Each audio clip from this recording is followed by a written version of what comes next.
In this video, I'll be going over all of the essential legendaries from Heroic Masquerade.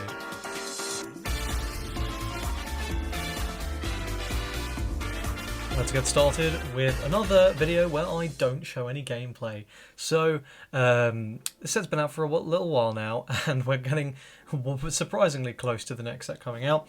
And this is actually a really weird set. It's kind of hard to predict how useful the stuff will be because it's so self-contained, but also I do feel that a lot of this stuff could just be splashed. I'll sort of explain more about that as we go, but let's go ahead and review the coloured cards before we move on to the generic. So first we've got Nemesis 00. So just a reminder, this card's text. On this turn, whenever this minion deals damage, it can morph into a white minion belonging to the Mask class.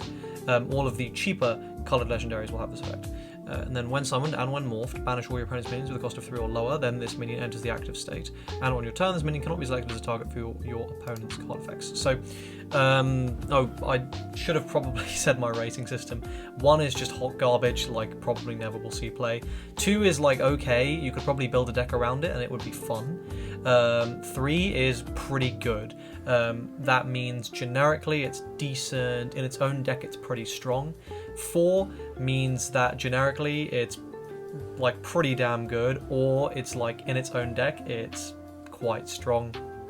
And then 5 is either complete staple in its deck, like the deck will not function without it, or generically it is ridiculous. You'll see this in pretty much every deck. 5s are rare, I will say. Like I know that makes like that definition makes seem like a lot of cards you fit into there, but 5s are pretty rare.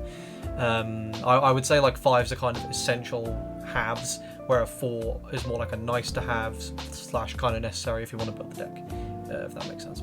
And then 1s are pretty much safe dusts, and 2s are like, if you think you're never going to build a deck around this card, you don't really like the look of it, then they're safe dusts as well. 3s and above are kind of you should probably keep. Anyway, so Nemesis 00. Obviously, unsurprisingly, this is pretty important in the White Mask deck. Now, White Mask is not that good.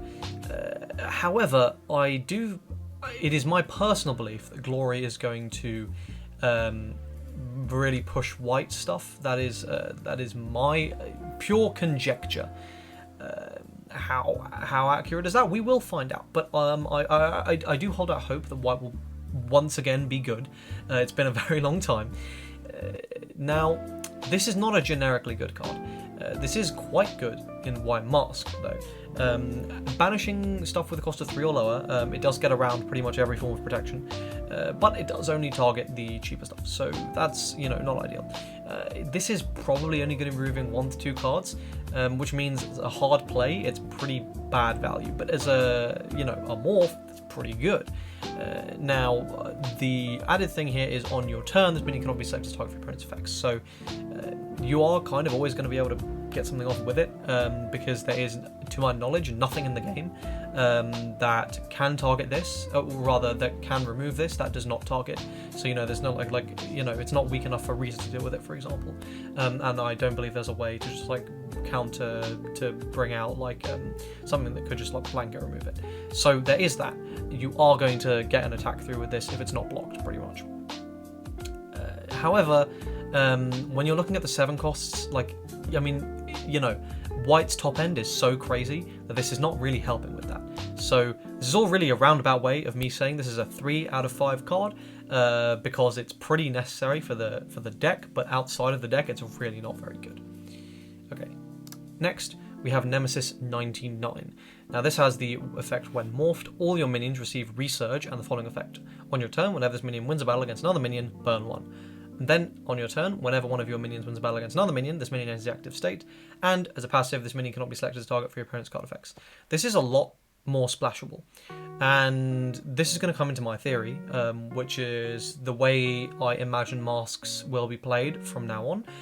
I think we're going to see decks move away from a primary mask focus, and we're going to start seeing like a mask package just being run in the colours that have access to it. So in white, it would not surprise me to see a small mask package being run, because it's worth saying, these are you don't have to run the base minions at all. You don't have to run any of this stuff. Really, all you need for these decks to, really the big minions in these decks are so crazy that all you really need is a small one and perhaps one base minion that provides a particularly useful effect.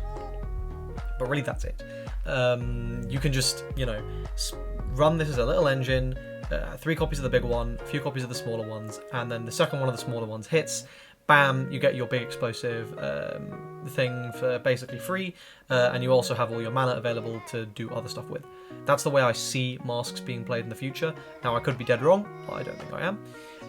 So, in that sense, this is a lot better, because obviously getting this in combination with anything else that white is doing in the top end is obviously fucking mental. Like, as a bonus, it's just super, super scary. So, I think this is a 4 out of 5 card, because it is mandatory in the Mask White deck. Like, this is the reason you play Mask White, to get this and its crazy effect off with a full board and your opponent just dies. Mask White does not function without this at all, and I do think that we will see it being splashed. It's not individually splashable, it is reliant on other pieces, but I think it's good enough to justify a 4 out of 5 rating.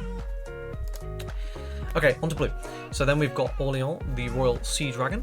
The effects are the standard morphing, and then when summoned, move all your opponent's minions with the lowest cost into their base in the rest state, or when morphed, destroy all your opponent's lowest cost minions, then this minion enters the active state. So you see you're getting something either way with this, and I think that is valuable when it comes to my splashing theory, because this means if you draw this card, it's not completely dead. Also worth saying, this is a 1 specific blue cost card. If we compare this to the whites, it's 3 specific cost, that's, but blue, it's only 1, which means this is highly, highly splashable. In fact, super easily splashable. If it's only just 1 blue, you could just run the 1 drop that's that loses a movement, searches a base minion, run the blue mask base minion, the one that stops blocking forces perhaps, shove that into base, bam, this is always live as your splash option to just nuke low cost stuff, or the lowest cost stuff. So I think that's quite valuable. I think this is really, really strong. This is a 4 out of 5 card in my opinion. Super splashable.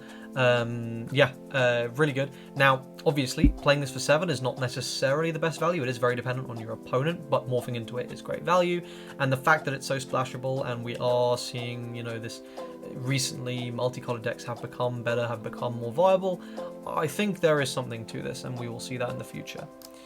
Okay, and then we've got Orleans, Rule of the Waves, which is significantly less splashable in terms of just being able to drop it, but is a fucking ridiculous card, because when morphed, destroy the opponent's minions with the highest cost. That is a fucking ridiculous effect, and has been from day 1. Then this minion enters the active state, and on your turn, whenever this minion deals damage to your opponent's life, reduce a movement by 1. If you do, one of your minions with 2 DP enters the active state. So the thing here is, the kill potential this card has is totally live, no matter what, right? Like, you don't need to be playing Blue Mask for this to be alive, you just need to have an amount of movement, and, Sheldon, basically. Sheldon, target this, cannot block, swing, swing, swing, gain your, have like 3 movement available or something, that's it, you just win. Unless your opponent can, delete it. Which, of course, if you boost it with a white mask-based minion, they fucking can't. So, crazy lethal potential, absolute staple for the blue mask deck. So strong that it would not surprise me to see this card nerfed a little bit. 5 out of 5 card. And on to green. So actually, we should do the 7th one first. So here we go.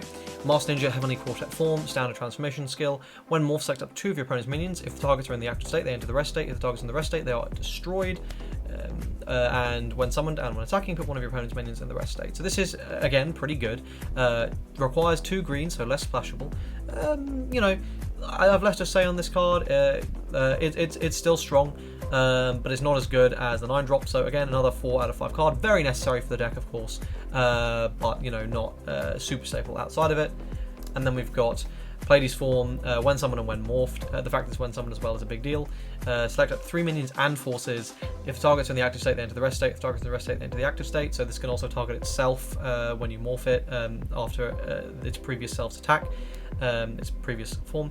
As a passive, whenever one of your opponent's minions or forces enter the rest state, this gets +1/+1.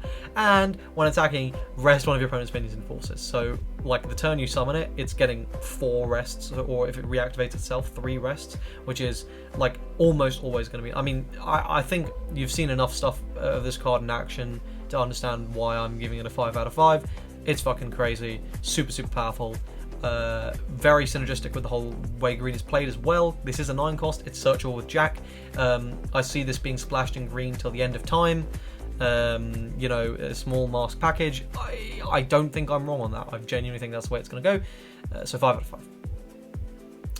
Okay, Mukuro, Mask of Bones. When summoned, return any number of cards belonging to the Mask class from your hand to the bottom of the deck. If you do, draw the same number of cards. And as passive, whenever one of your minions with the when morphed effect is destroyed, that card is returned to your hand. So this actually hasn't seen as much play as I was expecting it to, and it appears I overhyped it a little bit.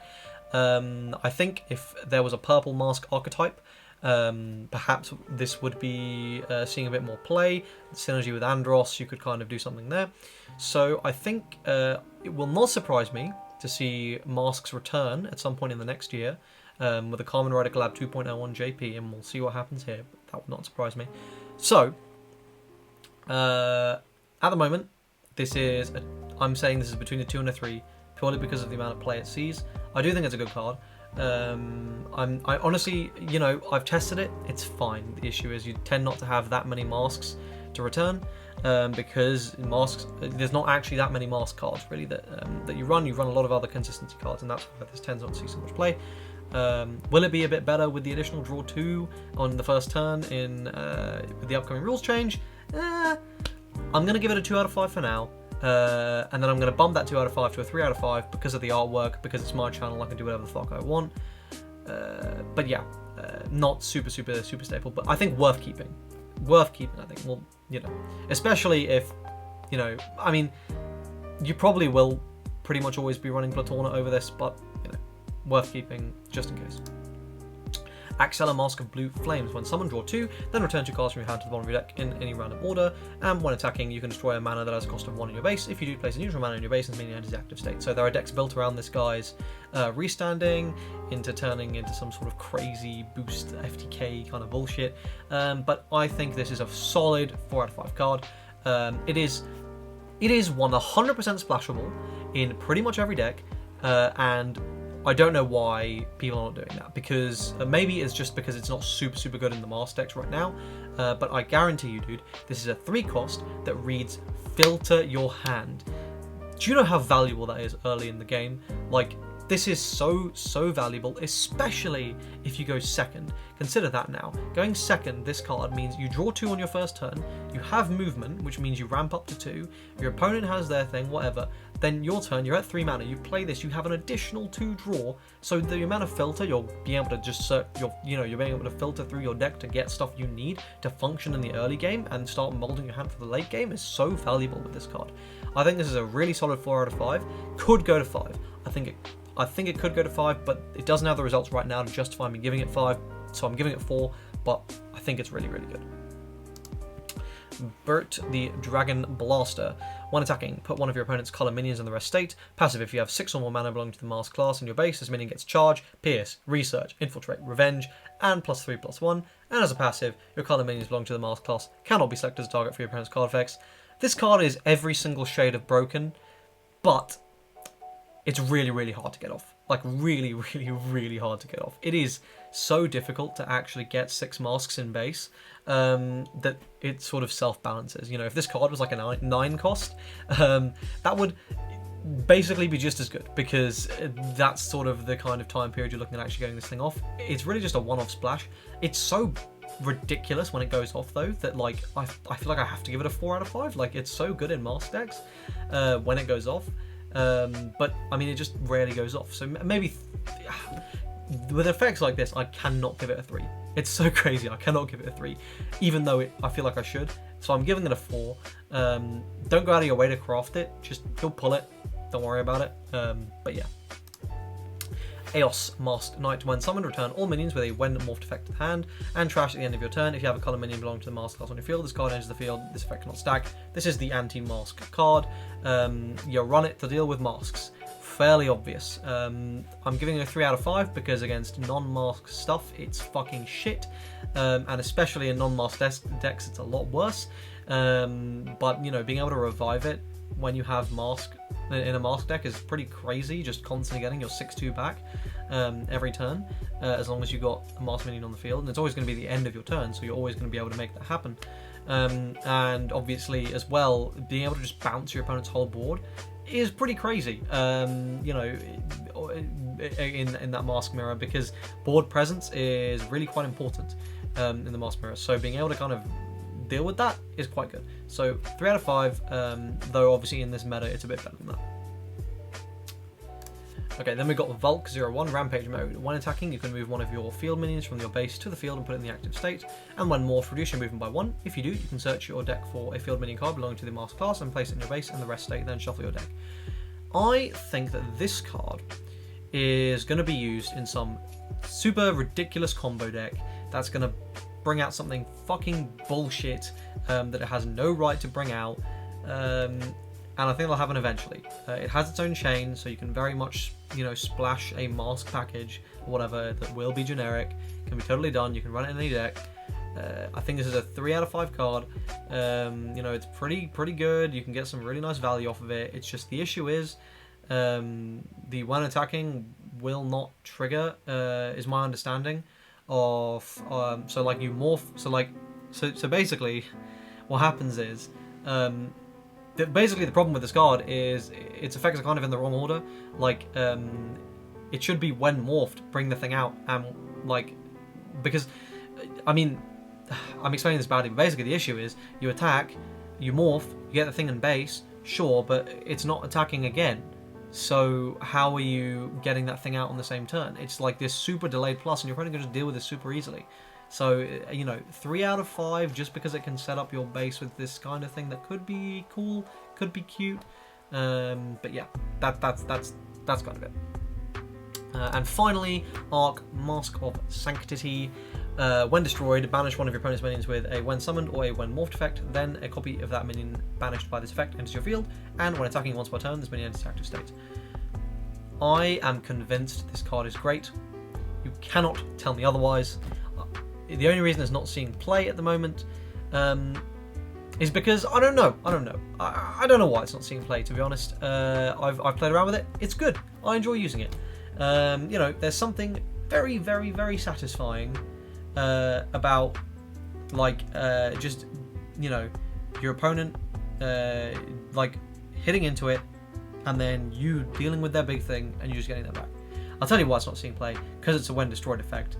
That's why, because, you know, the current meta will just either will just shove it into base or will rest it. Now, the funny thing that has happened in some games when I've used this is you'll go against blue, they'll bring out their 8-drop Orleans, and that will destroy this, immediately yeeting their Orleans, which is really funny when the AI does that, but that doesn't happen super often.